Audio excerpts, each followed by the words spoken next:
ফরিদপুরের ভাঙা তৃতীয় ধাপের উপজেলা পরিষদ নির্বাচনে প্রচারণাকালে চেয়ারম্যান প্রার্থী মোখলেসুর রহমান সুমনের উপর হামলার ঘটনা ঘটেছে। হামলায় সুমনের ৩ কর্মী আহত হয়েছে। ভাঙচুর করা হয়েছে বেশ কয়েকটি গাড়ি।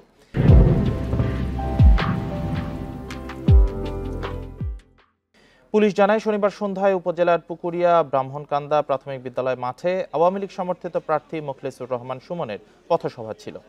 এ সময় প্রতিপক্ষ কাউসার ভূঁইয়ার সমর্থক ইয়াকুব মিয়া, আক্কাস মাতব্বর, তুহিন খানের নেতৃত্বে শতাধিক কর্মী এসে তাদের উপর অতর্কিত হামলা চালায়। এ সময় ভাঙচুর করা হয় ৫টি গাড়ি। হামলায় আহত হয় সুমনের ৩ সমর্থক।